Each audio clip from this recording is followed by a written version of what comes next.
My name is Jay Gibbons. I live in Portland, Oregon, and I'm a non-binary transgender person. Oregon is about to become the first state in the entire nation to offer a third gender marker on its state identification and permits and driver's license cards. I have had that marked on my calendar for a very long time since I went to the hearing, and they announced that, okay, we're going to consider this at the full committee on June 15th, and then on July 3rd, if it goes through, that's been the first day. And so I've had a hold on my calendar for quite some time. I feel really proud of Oregon and Oregon lawmakers who've just stood up for equality for these many years. This is hugely thrilling because every other state and Oregon up until Monday only offered M and F, which creates a binary and is really challenging for people who don't fit neatly into that binary like myself. Starting on Monday, for the first time in my life, I'm going to have a piece of identification that actually reflects my identity, and it's monumental. It's huge to have a state recognize that there are more than just two genders out there.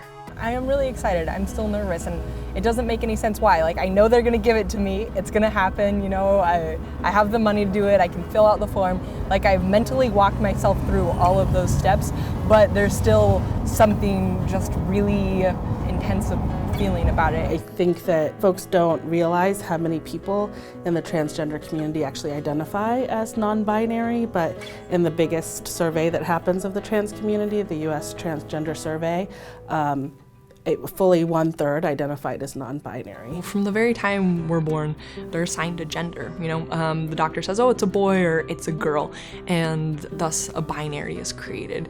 And this presents a lot of problems for people who don't live up to the expectations or actually fall outside of it, because with each of these binary options, there's generally a set of what I would call gendered expectations. If you're a girl, you're supposed to be feminine and like boys and wear dresses, and if you're a man, you're supposed to be masculine and strong and like blue in sports. When we create this binary and these set of expectations, people who don't conform to them are punished. Little boys who want to wear skirts to school get laughed at and beat up, and girls who don't meet the expectations of femininity are sometimes bullied by their families or have slurs yelled at them or accused of being queer as if it is something negative. We also know that there are many identities beyond the binary. There are intersex people, there are transgender people, non-binary people, agender, genderqueer, and so many more. And so when we only create two options, it inherently leaves people out. When we create spaces or recognize identities outside of the binary, we create a better opportunity to provide people the dignity that they deserve. As part of my transition process, I changed my name, started using different pronouns, accessed some medical care, and for me, the last thing that's really missing in my personal process is that my ID doesn't accurately reflect my gender identity, and I'm really excited to have that be changed on Monday. I know everything won't be perfect when I have a new ID, but I know at the very least I will definitely have more confidence in the fact that the state of Oregon is seeing me for who I truly am, which is a constant challenge as a transgender person, is to have my identity recognized. I am hopeful that in my daily interactions that things will be better. For example,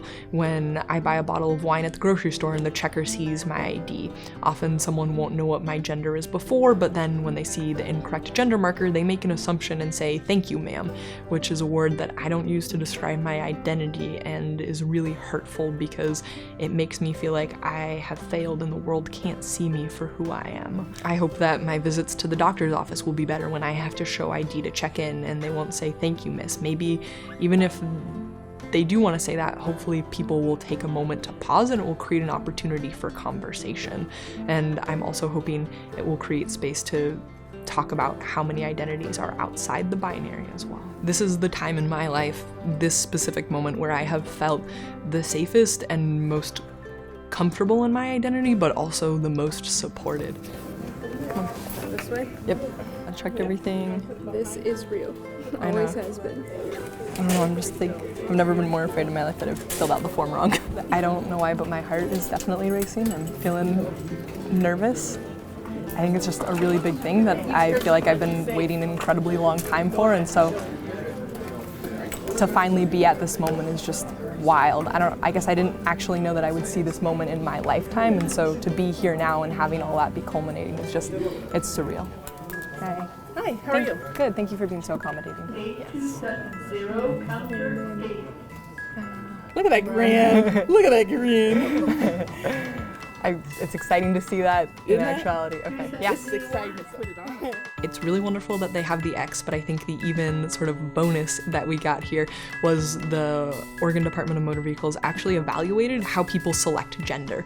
There is no longer going to be a burden of proof requirement, and so people have the opportunity to self-identify and check the box that best reflects their identity, which I'm a huge fan of. People know themselves best, so why don't we let them decide what they need? So in Oregon, to get an ID card with this new updated X, people just need to go to the DMV, fill out an application, pay the applicable fee, and go What from you're there. going to do is you're going to sign in that box right there. And we're going to go down and I think X can mean a lot of things, which is really exciting. So X can mean I am non-binary, which means I don't identify as male or female.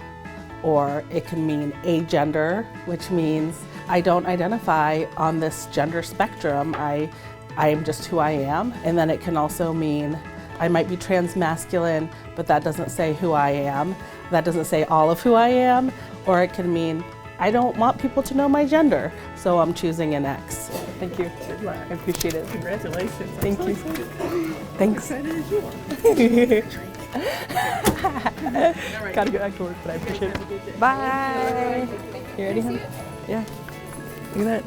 That's the way change happens. We have movement, right? And we have people on the streets, and we have people saying something needs to change, and then we need the laws to back that up, and then we need the culture shift so that we don't just have legal equality, but we have lived equality. And look at that picture. You look handsome. Aw, thanks, honey. All right, shall we? Yeah. All right.